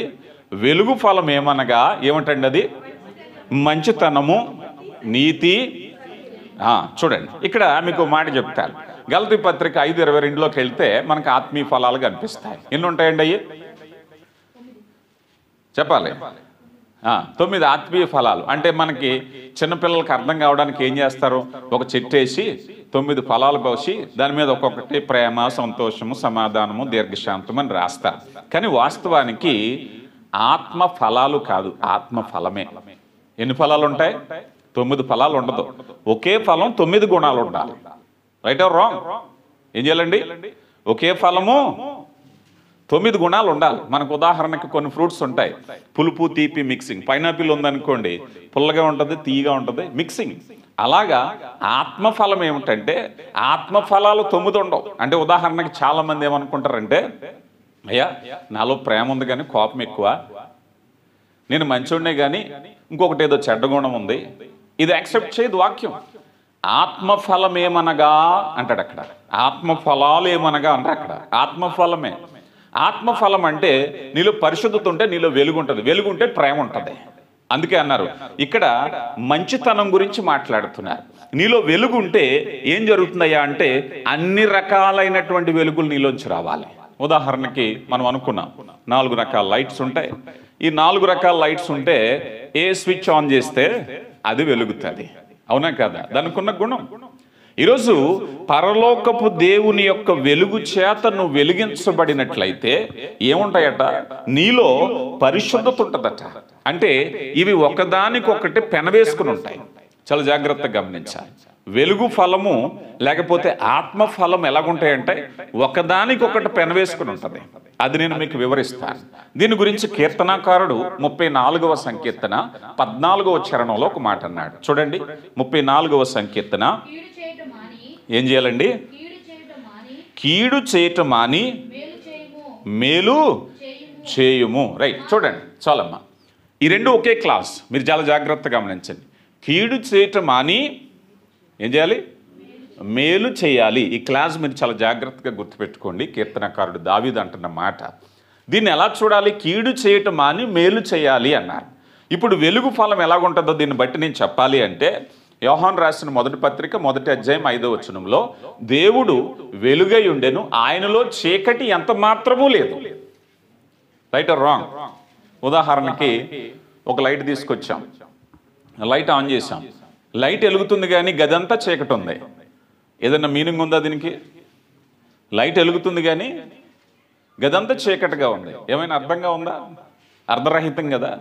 నువ్వు లైట్ వెలిగితే గదిలో చీకటి ఉండకూడదన్న దాని ఉద్దేశం. దేవుడు నిన్ను వెలిగించటానికి గల కారణం ఏమిటంటే నీలో చీకటి ఉండకూడదని. అందుకే అన్నారు దేవుడు వెలుగై ఉండెను. ఇది ఫస్ట్ క్లాస్. సెకండ్ క్లాస్లో ఏమిటి? ఆయనలో చీకటి ఎంత మాత్రము లేదు. అప్పుడే ఆ పర్ఫెక్ట్ సెంటెన్స్ కరెక్ట్ అవుతుంది. ఇందాక మనం 34వ సంకీర్తనలో చూసాం కదా, కీడు చేయటం మాని. మేము చిన్నప్పుడు మీకు అర్థం కావాలంటే, ఏదైనా స్కూల్లో అల్లరి చేసినప్పుడు మీలో కూడా చాలామందికి ఆ ఎక్స్పీరియన్స్ ఉంటుంది. ఏదైనా ఒక చిన్న పని చేసి టీచర్కి తెలిసి మేము ఫిక్స్ అయిపోయి, అబ్బాయి ఆయన ఎన్ని రకాలుగా అడిగినా మనం కాదని చెప్దాం. ఒకవేళ ఎవరికైనా నవ్వు వస్తే ఏం చేయాలి? పెదాలు కొరుక్కుందాం, గోళ్ళతో గిచ్చుకుందాం, బీసిపోయి ఉందాం. ఏమాత్రం నవ్వినా కనిపెట్టేస్తారు కదా అని పెదాలు కొరుక్కుని ఏదో ఒకలాగా నవ్వుని కంట్రోల్ చేసుకుని. అంతేనా? అంటే నీలో ఆ నవ్వుని నియంత్రించుకుంటున్నావు. నీలో నవ్వుని నియంత్రించుకుంటున్నావు. నిజమైన సీరియస్నెస్ లేదు. ఈరోజు ఉదాహరణకి ఒక వ్యక్తి ఏదైనా ఒక వ్యసనంలో ఉన్నాడు, ఒక పాపంలో ఉన్నాడు. ఏం చేయాలి? ఈ పాపాన్ని అధిగమించాలి అంటే, ఇదిగో ఈ పాపాన్ని అధిగమించాలంటే నా కళ్ళు మూసుకుని, నా చెవులు మూసుకుని ఒక గదికి పరిమితం అయిపోయి ఇలాగే జీవించాలి అనుకుంటారు. కానీ దేవుని వాక్యం ఏం చెప్తుందో తెలుసా? వెలుగు ఫలం ఏంటంటే నువ్వు వెలిగించబడాలి, ఆ వెలుగులో చీకటి కూడా వదిలించబడాలి. అంటే నీ స్వభావ మార్పు. ఇంకా మీకు అర్థం కావాలంటే చెప్పేది ఏమిటంటే, ఒక వ్యక్తి కోపం కలిగి ఉంటున్నాడు, బాగా కోపం వస్తుంది. ఈ కోపాన్ని నియంత్రించడానికి ఏం చేస్తారు? బాబు ఆ నలుగురిలోకి వెళ్తే ఏ కోపం మాట అంటానో నేను వెళ్ళకపోవటమే మంచిది. ఏదైనా జగడం వస్తే అక్కడికి వెళితే నా నోటంటే ఏ మాట వస్తుందో నేను వెళ్ళకపోవటమే మంచిది. కానీ దేవుని వాక్యం ఏం చెప్తుంది తెలుసా? నువ్వు కోపాన్ని తగ్గించుకోవటం కాదు, వెళ్ళి ప్రేమను చూపించు. వెళ్ళి బీ ప్రాక్టికల్. నువ్వు కోపాన్ని తగ్గించుకోవటం కాదు, నువ్వు వెళ్ళి ప్రేమను చూపించాలి. అది నిజమైన వెలుగు ఫలము. ప్రభా నేను ఎవరిని తిట్టట్లేదు, నేను ఎవరిని అంటలేదు, మరి ప్రేమను చూపిస్తున్నావా? వెలుగు ఫలం కావాలి కదా. నువ్వు ఎప్పుడైతే దేవునిలో వెలుగు ఉంది, చీకటి ఎంత మాత్రము లేదు. రెండోది ఉండాలి. ఒక వ్యక్తి దొంగతనం చేస్తున్నాడు, దొంగతనం మానేసి ఉంటున్నాడంటే దేవుని వాక్యం ఏం చెప్తుందో తెలుసా? నువ్వు దొంగతనం మానేసి ఇవ్వటం నేర్చుకో. It's complete sense. నేను దొంగతనం మానేశానండి, ఎవరిది ఆశించట్లేదు, నా బ్రతికేదో బ్రతుకుతుందంటే దేవుని వాక్యం అంటుంది, అయ్యా పుచ్చుకొనుట కంటే ఇచ్చుట ధన్యము. ఆ కమాండ్ చేసినప్పుడు అప్పుడు పర్ఫెక్ట్. మనకి దశలోనిక పత్రికలో అంటారు కదా, ఏమని? మీలో ఇక మీదట దొంగతనము చేయక ఎవని చేతులతో వాడు కష్టపడాలన్నారు. ఈ మాటకు ఎలా అర్థం చేసుకుంటాం? దొంగతనం అంటే యజమాను లేనప్పుడు ఎదుటి వ్యక్తి యొక్క అనుమతి లేకుండా వారి ఆస్తిని మనం పరిహరించటం, ఏదో లేకపోతే దొంగతనం చేయటం అంటాం. కానీ అపోస్తలుడైన పౌలు ఏమంటున్నాడో తెలుసా? నువ్వు కష్టపడి నువ్వు బ్రతకపోతే నువ్వు దొంగతనమే చేస్తున్నావు. రైట్? చాలామంది భర్తలు భార్య దగ్గర దొంగతనం చేస్తారు, చాలామంది యవన బిడ్డలు తల్లిదండ్రుల దగ్గర దొంగతనం చేస్తారు. అంటే నువ్వు కష్టపడవలసింది నువ్వు కష్టపడకుండా తినటం అంటే దొంగతనమే కదా. చాలామంది అత్తమామల దగ్గర ఆధారపడి బ్రతుకుతూ ఉంటారు, దొంగతనమే అది. నువ్వు కష్టపడవలసిన వయసులో నువ్వు కష్టపడకుండా వేరే వ్యక్తి మీద ఆధారపడి జీవించడం అంటే ఏమిటి చెప్పండి? దొంగతనమే. అలా కాకుండా ఉండాలంటే ఏం చేయాలి?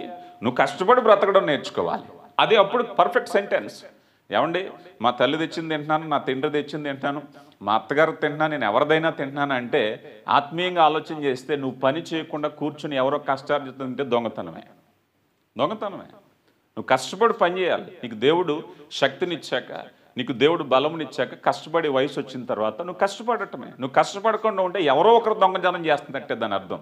ఎవరైనా కావచ్చు, అంతే కదా. నీకు ఇచ్చినటువంటి ఆపర్చునిటీస్ అనేటువంటిది కష్టపడకపోతే దొంగతనమే. కనుక ప్రియులారా, ఇక్కడ మనం చూస్తే వెలుగు ఫలం ఏమనగా ఏమని చెప్తున్నారండి? వెలుగు ఫలం ఏమనగా ఏం చెప్తున్నారు? ఎవరినైనా నేను ద్వేషిస్తున్నాను. ఏమండి, ఒక వ్యక్తిని చూసేసరికి నాకు కోపం వచ్చేస్తుంది. ఆ మనిషి పేరెత్తితేనే కోపం వచ్చేస్తుంది. ఆ మనిషి ముఖం చూస్తేనే కోపం వస్తుంది. అప్పుడు ఏమనాలి? ఎందుకు వచ్చిందండి? ఆ మనిషి ముఖం చూస్తే కోపం వస్తుంది కనుక నేను ఆ పెళ్ళికి రానంటారు చాలామంది. నేను ఆ మనిషిని చూస్తేనే నాకు కోపం వస్తుంది కనుక నేను ఆ పెళ్ళికి రానండి, నేను ఆ శుభకార్యానికి రానండి, నేను దేవుని సన్నిధికి రానండి ఆయన వస్తే. నేను అంటే వాట్ యు ప్రాక్టీసింగ్? ఏ అభ్యాసం చేస్తున్నావు నువ్వు? నిన్ను నువ్వు నియంత్రించుకోలేకపోతున్నావు కనుక నీలో వెలుగు ఫలం లేదు. నేను చూసినా ప్రేమించగలను అన్నప్పుడే వెలుగు ఫలం. అయ్యా నాకు నచ్చని వ్యక్తి వచ్చినప్పటికీ కూడా నేను నవ్వుతూ ఉండగలనంటేనే ఇట్స్ కంప్లీట్ సెన్స్. నాకు నచ్చలేదు కనుక నేను దూరంగా ఉంటున్నానండి, నాకు గొడవ లేదు, వివాదం లేదు అనుకుంటే అక్కడే సగంలో ఆగిపోయింది. ఇక్కడ ఏమన్నారు కీర్తనకారుడు? కీడు చేయటం మాని ఏం చేయాలి? Second sense. నేను కీడు చేయటం మానేశాను అంటే, ఉదాహరణకు ఒక తాగుబోతున్నాడు, అయ్యా నేను మద్యం తాగడం మానేశానండి, కడుపు నిండా తింటాను పడుకుంటున్నానంటే పాపమే అది. ఎందుకని? నువ్వు తాగడం మానేసావు, దేవుని సన్నిధికి వెళ్ళి ఆరాధించాలి. అది కంప్లీట్ సెంటెన్స్. నేను మానేశానండి, ఏ చెడ్డ పని చేయట్లేదు, కడుపు నిండా తింటున్నానండి పడుకుంటున్నానంటే కరెక్ట్ కాదు. అది నువ్వు మానేసావు కనుక దేవుని సన్నిధికి వెళ్ళి ఆరాధించు, అప్పుడు కంప్లీట్ అవుతుంది. ఒక వ్యక్తిని ద్వేషించడం మానేశాను అంటే ప్రేమించడం అనేది కంప్లీట్ సెన్స్. ఒక దొంగతనం మానేశానంటే నువ్వు తిరిగి ఇవ్వటం అనేది కంప్లీట్ సెన్స్. వెలుగు ఫలం అది. నాణ్యానికి రెండు కోణాలు. ఈరోజు చాలామంది చేసే పని అదే. ఏమండి, కోపం తగ్గించుకున్నానండి, నేను ఎవరి జోలికి వెళ్ళట్లేదు, ఎవరి గొడవలకి వెళ్ళట్లేదు, అంతటితో అయిందా? మరి ప్రేమను పంచుతున్నావా? ప్రేమగా మాట్లాడుతున్నావా? ఎవరినైతే ద్వేషించావో వాళ్ళ దగ్గరికి వెళ్ళి ఏ కల్మషం లేకుండా మాట్లాడుతున్నావా? అదే వెలుగు ఫలం. అదే వెలుగు ఫలం. నాణ్యానికి ఉండేటువంటి రెండవ కోణం అదే చెప్తున్నారు ఇక్కడ. మనం రోమీయులకు రాయబడిన పత్రిక 13వ అధ్యాయము 12వ వచనంలో,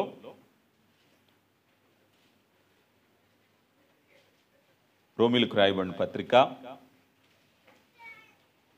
13వ అధ్యాయము 12వ వచనం చదువుతున్నారా? చదవాలి.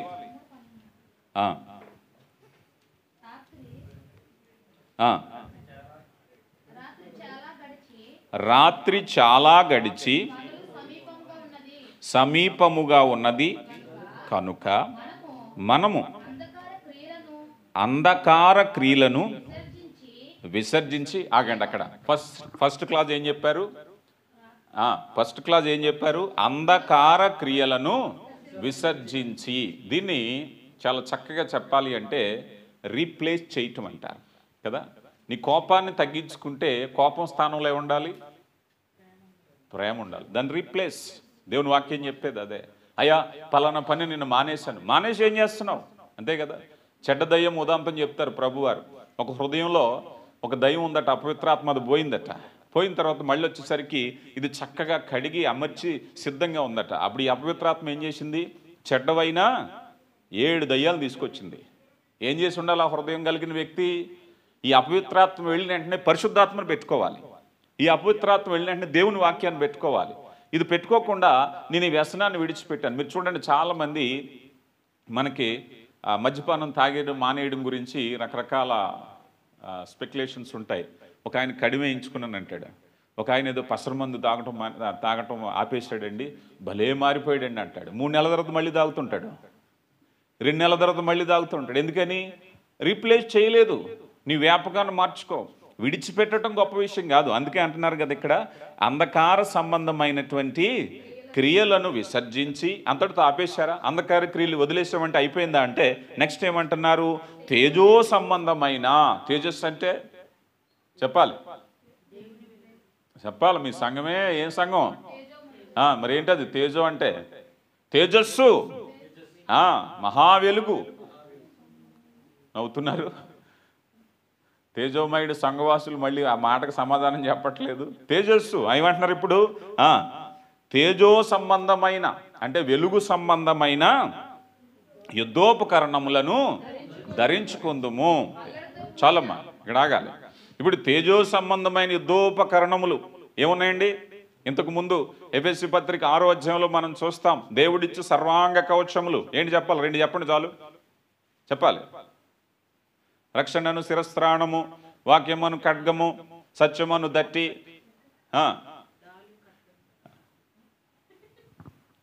రైట్, వినండి. ఇప్పుడు ఇక్కడ ఏం చెప్తున్నారు? ముందు అంధకార క్రియలను అన్నారు. అంధకార క్రియలు అంటే దీనికి చెప్పండి ఒక 4. చీకటి క్రియలు, అబద్ధము, రైట్, సమస్త విధమైన పాపాలు, శరీర కార్యాలు మన గలతీ పత్రిక 5:19లో చూస్తాం. ఇవన్నీ ఏమిటివి? అంధకార సంబంధమైన క్రియలు. అందుకే కింద వాటిని అల్లరితో కూడిన ఆటపాట్లు, మత్తైనను, కామ విలాసమైనను, పోకిరి చేష్టలైనను, కలహమైనను, మత్సరమైనను, ఇవన్నీ కూడా విడిచిపెట్టేస్తాం. ఇవన్నీ కూడా ఈ చీకటి సంబంధమైన విడిచిపెట్టేసి నెక్స్ట్ ఏం చేయాలి? వాటి స్థానంలో తేజో సంబంధమైన యుద్ధోపకరణములు. నీ జీవితంలో ఏమొచ్చేయాలి? ప్రార్థన రావాలి. నీ జీవితంలో ఏం రావాలి? వాక్యం రావాలి. నీ జీవితంలో ఏం రావాలి? పరిశుద్ధత రావాలి. నీ జీవితంలో ఏం రావాలి? దేవుని యొక్క చిత్తాన్ని నెరవేర్చడం రావాలి. Replace is complete sense. ఆత్మఫలము, ఆ వెలుగు ఫలము అనేటువంటి అంశాలను మనం చూసినప్పుడు వేటిని తొలగించుకున్నామో వాటి స్థానంలో పరిశుద్ధమైనటువంటి స్థితిని రీప్లేస్ చేసినప్పుడే వెలుగు ఫలం వస్తుంది. కనుక దేవుడు వెలిగించాడు. ఎందుకనంటే నీలో చీకటి ఉండకూడదని. అయ్యా ఇంట్లో లైట్ ఉంది, కరెంట్ ఉంది, లైట్లే వెలగట్లేదంటే ఎందుకు నీకు కరెంటు చెప్పండి? చూడండి, మనకి సాధారణంగా మన భారతదేశంలో ఎక్కువ అలవాటు ఉంటుంది. కరెంటు పోయిన వెంటనే ఏం చేస్తారు చెప్పండి? కరెక్ట్గా చెప్పాలి. కరెంటు పోయిన వెంటనే ఏం చేస్తారు? పక్కింటి వాళ్ళు చూస్తారు, పక్కింటికి చూస్తారు. ఫస్ట్ ఆఫ్ ఆల్ ఏం చేస్తారు? కరెంటు పోతే పక్కింటికి చూస్తారు, వాళ్ళ ఇంట్లో ఉందా లేదా అనేటువంటిది. అవునా కదా? అన్నిళ్ళు వెలుగుతున్నాయి అనుకుందాం, అన్నిళ్ళల్లో వెలుగుతున్నాయి. ఏమనిపిస్తుంది అప్పుడు? కరెంటు ఉంది కానీ మన ఇంట్లోనే ఏదో అయిపోయింది, ఫీజు పోయిందో లేకపోతే ఇంకొకటి అయిందో, సంథింగ్ రాంగ్ కదా. కరెంట్ ఉంది, ఇల్లు ఎలగట్లేదు. ఈరోజు ప్రభు నిన్ను వెలిగించిన తర్వాత నువ్వు ఇంకా చీకటి కలిగి ఉన్నట్లయితే ఇట్ డజంట్ మేక్ సెన్స్, ఉపయోగం లేదు. అయా నిన్ను వెలిగించింది ఎందుకంటే వెలుగు ఫలాలు ఉండాలి. వెలిగించబడటం అనే దానికంటే ఏమన్నారు? వెలుగు ఫలము కలిగి ఉండాలి మీరు. ఎందుకనంటే రాబోయే కాలంలో అత్యున్నత సింహాసనాసీనుడైనటువంటి దేవుని యొక్క సింహాసనం ఎదుట మనము నిలబడబోతున్నాం. వెలగాలి భూమి మీద. ఇక్కడ వెలగనవాడు, షాపులో వెలగనవాడు మన ఇంట్లో వెలగడు, భూమి మీద వెలగనవాడు దేవుని దగ్గర వెలగడు. అందుకని వెలుగు సంబంధులుగా మనం ఉన్నప్పుడు మనలో ఉండేటువంటి ప్రతి విధమైన, మరలా రండి ఎఫెసీయులకు రాయబడిన పత్రిక 4వ అధ్యాయము 28 నుంచి మనం చూస్తే,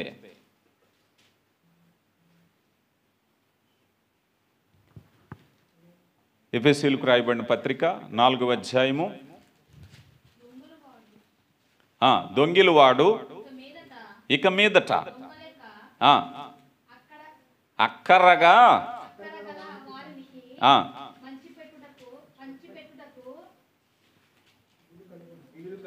వీలు తన చేతులతో చాలండి. ఏం చేయాలంటే ఇప్పుడు దొంగతనం చేసేవాడు, అయ్యా నేను దొంగతనం మానేశాను అంటే వెలుగు ఫలం ఏంటో తెలుసా? ఒకప్పుడు నేను అందరి దగ్గర తీసుకునే బుద్ధి అండి, ఇప్పుడు నా బుద్ధి ఏంటి? పెట్టే బుద్ధి వచ్చింది. పౌలు గారు అన్నారు కదా, పుచ్చుకున్నట్టు కంటే ఇచ్చుట ధన్యము. నా మైండ్ అంటే స్వభావ మార్పు అంటారు. ఇదే అంతరంగంలో జరిగే ప్రక్రియ, పరిశుద్ధాత్ముడు చేసే ప్రక్రియ. అయ్యా నేను మారిపోయాను అని అంటే నువ్వు కళ్ళు చెవులు పళ్ళు బిగించుకుని కూర్చోవడం కాదట, దాని స్థానంలో మరొక మంచి అభ్యాసాన్ని చేయటం. ఒకప్పుడు నేను ఇలా ఉన్నాను, ఇప్పుడు నా అభ్యాసం మారిపోయింది. ఒకప్పుడు ఈ చీకట్లో ఉన్నాను, ఇప్పుడు నాకు అభ్యాసం మారిపోయింది. ఇంకా తర్వాత వచ్చిన చూడండి, వినువారికి మేలు కలుగునట్లు అవసరమును బట్టి క్షేమాభివృద్ధికరమైన అనుకూల వచనమే పలుకుడు గాని దుర్భాష ఏది మీ నోట రానీయకుడి. ఒకప్పుడు నోరిప్పితే బూతులు వచ్చేవి, దురుసుగా మాట్లాడేవారు, పొగరగా మాట్లాడేవారు. ఇప్పుడు ఏమైంది? ఇప్పుడు ఆ నోరేం మాట్లాడుతుంది? క్షేమాభివృద్ధికరమైన అనుకూల వచనమే. ఒకప్పుడు ఆయన నోరిప్పితే గయ్యాళి అండి, ఆ అమ్మ గయ్యాళి అండి నోరిప్పితేని. కానీ ఇప్పుడు ఏమైపోయింది? చక్కని పరిశుద్ధమైన మాటలు వస్తున్నాయి కదా. పరిశుద్ధమైన మాటలు చాలామంది చూస్తూ ఉంటాం. సన్నిధిలోకి వచ్చాక చాలా చక్కని మాట తీరు ఉంటుంది కదా, చాలా చక్కగా మాట్లాడతారు. అసలు స్వరూపం ఇంట్లో చూడాలా, అవునా కాదా? అసలు స్వరూపం ఎక్కడ ఉంటుంది? ఇంటి దగ్గర ఉంటుంది. చాలామంది అంటూ ఉంటారు, ఏమండే మీ దగ్గరికి వస్తూ ఉంటారు, అక్కడ అలా ఉంటారనా? ఆ స్వరూపం అక్కడ చూడాలండి, మీకేం తెలుసండి? అవునా కదా? ఆ స్వరూపము ఇంటి దగ్గర చూడాలి, మీకు ఏం తెలుసండి కదా? కనుక ఇప్పుడు దుర్భాషలాడే నోరు ఏమైపోయింది? ఇప్పుడు క్షేమాభివృద్ధికరమైన మంచి మాటలు, ప్రేమ కలిగిన మాటలు. ప్రియులారా గమనించండి, వెలుగు ఫలం అక్కడే. నువ్వు వెలిగించబడ్డావో లేదో తెలిసేది అక్కడే. ఇంకా లేదంటే చీకటే, కటికి చీకటిలో బ్రతుకుతున్నట్టు. ప్రభువారు నిన్ను ఆ చీకటి దరిద్రాన్ని వదిలించటానికి ఏ రకమైన సబ్బు సర్ప పనిచేయదు కనుక ఆ దరిద్రం గురించి ఆయన స్వరక్తం ఇచ్చి కడిగాడు. ఆయన హిమము కంటే తెల్లగా రావాలంటే నీ పాపపు మకిలిని తొలగించేది భూమి మీద ఏది లేదు, ఒకటే ఒకటి, క్రీస్తు ప్రభు రక్తం. ఆ రక్తం ఏం చేసింది? కడిగారట. చూడండి తర్వాత, దేవుని పరిశుద్ధాత్మను దుఃఖపరచకుడి. ఎందుకని చెప్పాలి? ఎందుకు దుఃఖపరచకూడదు? ఆయన రక్తాన్ని చిందించి కడిగి శుభ్రపరిస్తే పేతురు గారు ఇంకా పరుషంగా మాట్లాడతారు. కడగబడిన పంది ఎక్కడ పోయిందట? బురదలోకి పోయిందట కదా. కుక్క వాంతికి తిరిగిందట.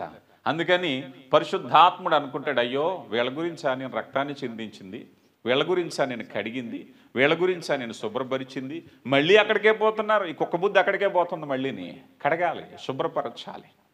కనుక ప్రియులరా, దేవుని యొక్క మహాకృపను బట్టి ఆత్మీయ జీవితాల్లో మనం వెలుగు ఫలము అనేటువంటి ప్రక్రియను మనం చూసినట్లయితే, వెలుగు ఫలం అనేది స్పష్టం.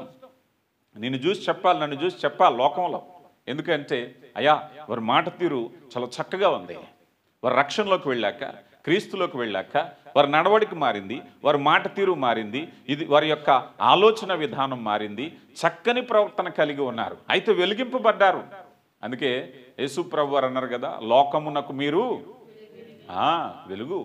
వెలుగు ఫలాలు అనేవి ప్రచురించడానికి ఆయన మనల్ని వెలిగించాడట. ఆ వెలుగు కనుక మనం వెలగకపోతే చాలామందికి దారి లేదు. ఎందుకంటే దేవుడు లోకాన్ని వెలిగించేది నీ ద్వారా, నా ద్వారానే. మన ద్వారా లోకాన్ని వెలిగించాలని ఆయన ఇష్టపడుతున్నారు. చివరిగా రండి, రోమిలకు రాయబడిన పత్రిక 12వ అధ్యాయము 21వ వచనాన్ని. కీడు వలన జయింపబడక మేలు చేత కీడును ఎలా జయించాలటండి? కీడు వలన జయింపక. ఇదే అన్నాం. ఒక మాట సింపుల్ దీన్ని చెప్పాలి అంటే రీప్లేస్ చేయాలి. కీడు వలన దేన్ని ఎలా జయించాలండి? మేలు వలన. ఉదాహరణకి ఒక మాట చెప్పి నేను ముగిస్తాను. ఉదాహరణకు అనుకుందాం, ఒక వ్యసనము ఏదైనా నిన్ను ఇబ్బంది పెడుతుంది. ఒక వ్యసనం నిన్ను ఇబ్బంది పెట్టేటప్పుడు దాన్ని ఎలా జయించాలి? కీడుని జయించాలి. ఎలా జయించాలి అంటే పరిశుద్ధాత్ముడు అంటున్నాడు, మేలు చేత జయించు. ఒకవేళ నువ్వు ఖాళీగా ఉన్నావు, నీ బుర్ర అనేకమైన ఆలోచనలు, చెడ్డ ఆలోచనలతో వస్తున్నాయి, ప్రార్థించడం నేర్చుకో, మేలుతో దాన్ని జయించు. నీకుండేటువంటి రకరకాల వ్యాపకాలు ఉన్నాయి, నీకు వచ్చే ఆదాయాన్ని రకరకాల వ్యసనాల మీద ఖర్చు పెడుతున్నావు. రియలైజ్ అయ్యేసరికి అయ్యా నేను నెలంతా అనుకుంటాను జీతం వచ్చాక ఇలా చేయాలని, కానీ ఒక 2 రోజుల్లోనే రకరకాలుగా అయిపోతుంది. కారణం ఏమిటి? కీడు నిన్ను జయిస్తుంది. ఇప్పుడు ఏం చెప్తున్నారు? ఈ కీడుని మేలు చేత జయించు. నీ స్ట్రాటజీస్ పక్కన పెట్టేసేయి. అయ్యా ఇదిగో ఈ ఆదాయాన్ని ప్రార్థన చేసి ఉపయోగిద్దాం, ఈ ఆదాయాన్ని పరిశుద్ధాత్మ నడిపింపుతో ఉపయోగిద్దాం, ఈ ఆదాయంలో దేవుని సేవకిద్దాం, ఈ ఆదాయంలో మంచి పనులు చేద్దాం, దేవుని వాక్యం ఏం చెప్తుందో చూద్దాం. ఏం చెప్తుంది? అయ్యా నీ ఇంటి వారిని బహుగా నువ్వు పాలించని చెప్తుంది. ఇదిగో నీకు వచ్చే ఆదాయంలో సంఘానికి భాగమేమని చెప్తుంది, బిడ్డలను పోషించమంటుంది, కష్టార్జితో నీ ఒక్కడదే కాదని చెప్తుంది. అవునా కదా? చాలామంది అంటారు నా జీతం నా ఇష్టం అండి. దేవుడు నీకు ఇచ్చింది ఎందుకు ఒకసారి ఆలోచన చేస్తే వాక్యం చెప్తుంది. నీ కష్టార్జితాన్ని నీ బిడ్డలకి, నీ కుటుంబానికి అందించాలి. ఒకవేళ కనుక నీ బిడ్డలకు అందించకుండా నువ్వు కనుక దుర్వినియోగం చేసినట్లయితే పాపం చేస్తున్నావు. చాలామంది ఎదుటి వారి దగ్గర తీసుకునేటప్పుడు చాలా జాగ్రత్త. అది వారి యొక్క బిడ్డలది, అది వారి బిడ్డలకు అందించేటటువంటిది. దాని విషయంలో జాగ్రత్త కలిగి ఉండాలి. దేవునికి లెక్క అప్పగించవలసిన విషయాలు ఇవి కూడా అంతే. చాలామంది అనుకుంటారు డబ్బులే కదా. We are responsible. నోటి మాటకు జవాబుదారితనం, సమయానికి జవాబుదారితనం, శరీరానికి జవాబుదారితనం, కష్టార్జితానికి జవాబుదారితనం. ఈ జవాబుదారితనం రీప్లేస్ ఎలా చేయాలి అంటే కీడును మేలు చేత జయించండి. ఏ పాపాన్నైనా పరిశుద్ధతతో జయించండి, చీకటిని వెలుగుతో జయించండి. చాలామంది వ్యసనాల నుంచి బయటపడడానికి రకరకాల ప్రయత్నాలు. అయ్యా నేను కడి వేయించుకున్నాను, అయ్యా నేను పసర తాగాను, అయ్యా ఇదేదో చేశాను, అయ్యా ఇక్కడికెక్కడికో వెళ్ళాను. ఇదిగో మేలైన వాక్యం ఉంది, ప్రభు సహవాసం ఉంది, పరిశుద్ధాత్మ శక్తి ఉంది. వీటితో వాటిని జయించగలవు. అదే పరిశుద్ధతకు కలిగే ఫలం, వెలుగు సంబంధమైనటువంటి ఫలం. కనుక ప్రియులారా, దేవుని కృపను బట్టి సమయం అయిపోయింది అనుకుంటున్నాను. రైట్. వెలుగు ఫలము ఏమిటయ్యా అంటే కీడును మేలు చేత జయించటం, చీకటిని వెలుగుతో జయించటం. ఆ రీతిగా దేవుని కృపను బట్టి మరి పరిశుద్ధమైన జీవితాన్ని జీవిద్దాం. ప్రభువుకి ఏది ప్రీతికరమో ఆలోచన చేసి కొనసాగుదాం. దేవుడు మిమ్మల్ని దీవించునుగాక. ఆమేన్. ఆమేన్. ప్రార్థించుకుందాం. మరి దేవుని కృప, నేను బుధవారం తిరిగి వెళ్తున్నాను. మరి ఇంతవరకు మరి దైవజనులు, కుటుంబము, సంఘము చూపించిన ప్రేమను బట్టి ప్రత్యేక వందనాలు. మరి గడిచినటువంటి వారాలలో మీతో కలిసి ఉండటం అనేది ఎంతో సంతోషకరమైన విషయం. ప్రభు చిత్తమైతే మరలా మరి త్వరలో మీ మధ్యకు రావటానికి ప్రయత్నిస్తాను. మరి భారతదేశంలో జరుగుతున్న పరిచర్య కొరకు కూడా మరి మీ అనుదిన ప్రార్థనలో సంఘము మీరు గుర్తించుకుని ప్రార్థించాలని కోరుతున్నాను. ప్రార్థించుకుందాం. శక్తివంతుడా, ప్రేమ కలిగిన దేవా, మహిమగల తండ్రి, అత్యున్నత సింహాసనాసీనుడా, వేలుపులలో నీ వంటివారు లేరయ్యా. అయా నీ పరిశుద్ధతను బట్టి మీరు మహనీయులై ఉన్నారు. అయా ఇదిగోనైనా అతి గొప్ప దేవుని మేము కలిగి ఉన్నాం, తెలుసుకునేటువంటి కృపనిస్తున్నారు. అయా అనునిత్యము నైనా మిమ్మల్ని మీరు వాక్యం ద్వారా బయలుపరుచుకుని మాతో మాట్లాడుతున్నారు. లోకంలో అనేకులకు లేని భాగ్యాన్ని మాకు దయచేస్తున్నారు. ఇప్పటి వరకు మీ కృపను బట్టి అయా మిమ్మల్ని ఆరాధించాం, స్తుతించాం, మహిమపరిచాం, ప్రార్థించాం, వాక్యానికి చెవియొగ్గాం తండ్రి. సమస్త మహిమ, ఘనత, ప్రభావాలు మీరే పొందుకోమని వేడుకుంటున్నాం. అయా ఈ భూమి మీద మేము జీవించేటప్పుడు వెలుగు సంబంధుల వల్ల జీవించాలని మీరు కృపనిచ్చారు. అయా మమ్మల్ని వెలిగించిన రీతిని బట్టి మీకు మహిమ చెల్లిస్తున్నాం. అయా మరి ఇదిగోనైనా మాలో ఉండే చీకటిని క్రీస్తు ప్రభు వెలుగు ద్వారా మేము జయించటానికి కృపనివ్వండి. విన్న వాక్యాన్ని మా హృదయాల్లో ఫలింపులోనికి నడిపించండి. అయా ఆరాధన అంతటి ద్వారా మీ నామానికి మహిమ తెచ్చుకోండి నా తండ్రి. అయా మరి ఇదిగో తండ్రి, చేరువచ్చిన బిడ్డల కొరకు ప్రార్థిస్తున్నాం. అయా బిడ్డలందరినీ దీవించండి. ఈ దేశంలో బిడ్డలు ప్రయాసపడుతుంటుండగా వారి ప్రయాసను ఫలింపచేయండి. వారి రెక్కల కష్టాన్ని దీవించండి. అయా ప్రేమ కలిగిన దేవా, మీ కృపచేత నింపండి. వారి అవసరతలు ఎరిగిన దేవా, కృపచేత నింపండి. మారు మనసు రక్షణ లేని హృదయాలను కదిలించండి. అయా వారి జీవనోపాధిని దీవించండి. అయా ఎవరైనా బలహీనంగా ఉన్నట్లయితే సంపూర్ణమైన ఆరోగ్యాన్ని దయచేయండి. అయా బలహీనతలను అధిగమించటానికి కృప దయచేయండి. ఆర్థిక రుణభారం నుంచి విడుదల కలగచేయండి. వారు పనిచేస్తున్న యజమానులు చెందుతున్న సమస్యలను పరిష్కరించడానికి కృప దయచేయండి. వారి కుటుంబాలనైనా మీ కృప చేత నింపండి. ఏ కుటుంబంలో ఏ సమస్య ఉందో అయా మీ కృపను బట్టి ఆదరించండి. మాకు ఇచ్చిన బిడ్డల కొరకు ప్రార్థిస్తున్నాం. బిడ్డలు మీ దయలో, జనుల దయలో, జ్ఞానమందు, వయస్సునందును ఎదుగుటకు కృప దయచేయండి. అయా ముఖ్యంగా ఈ తేజోమయుడు పెంతుకోస్తు ప్రార్థనా మందిరాన్ని మీ కృప చేత నింపండి. అయా ఇదిగోనైనా దైవజనులను దీవించండి. వారి పరిచర్య భారాన్ని దీవించండి. వారి కుటుంబాన్ని దీవించండి. సంఘ కార్యక్రమాలను దీవించండి. సంఘము నూతన ఆత్మల చేత సంఖ్యలో, ఆత్మీయతలో, పరిశుద్ధతలో నానాటికి వర్ధిల్లుటకు కృప దయచేయండి. ఈ సంఘమందు చేస్తున్న విజ్ఞాపనలు ఆలకించి అయా మీ కృపను బట్టి సమాధానము దయచేయమని వేడుకుంటున్నాం. ప్రేమ కలిగిన దేవా, ఈ రీతికి ఇదిగోనైనా కుటుంబాలను మీ కృప చేత నింపండి నా తండ్రి. సంపూర్ణమైన ఆయుష్ను, ఆరోగ్యమును, బలమును, శక్తిని, జ్ఞానమును, సుఖజీవనంతో జరుగు సంవత్సరాలను బిడ్డలకు దయచేయండి. కృప కలిగిన దేవా, ఇదిగో సంఘ అవసరతలు ఎరిగిన దేవా, సమృద్ధిని దయచేయండి. ధారాళమైన ఆశీర్వాదాలు కృమ్మరించండి. సంఘము కొరకు ప్రయాసపడుతున్న వారిని, ప్రార్థిస్తున్న వారిని అయా మీ కృప చేత నింపండి. ఇంకను అనేక మంది సహకారులు లేవనెత్తబడాలి. అయా పరిపూర్ణమైనటువంటి ఆశీర్వాదాలతో ఈ సంఘాన్ని దీవించమని వేడుకుంటున్నాం. ఈ ఖతారు దేశంలో అయా మరి సహవాసము కొండ మీద ఉండి పట్టణం వలె ఆశీర్వదించి కృపలో బలపరిచి అనేకులు రక్షణలో నడిపించటానికి, ఆత్మలు పోషించటానికి ఆయుత్తపరచండి. పరిశుద్ధాత్మ ప్రవాహాన్ని దయచేయండి. ప్రతి హృదయాన్ని తాకండి. ప్రతి హృదయము తెరవబడాలి నాయన.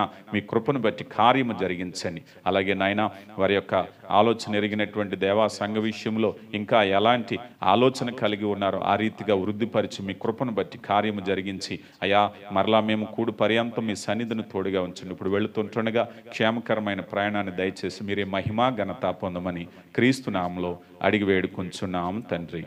ఆమేన్. పరలోకమందున్న మా తండ్రి, నేను పరిశుద్ధపరచబడును గాక, నీ రాజ్యం వచ్చును గాక, మీ చిత్తం పరలోకమందు నెరవేరినట్టు భూమి యందు నెరవేరును గాక. మా అనుదిన ఆహారం నేడు మాకు దయచేయము. మా అపరాధం క్షమించిన వారిని మేము క్షమించిన ప్రకారం మా అపరాధములు క్షమించుము. శోధనలోకి తేక కీడు నుంచి తప్పించుము. రాజ్యము, శక్తి, మహిమ నిరంతరము నీవై ఉన్నావు తండ్రి. ఆమేన్.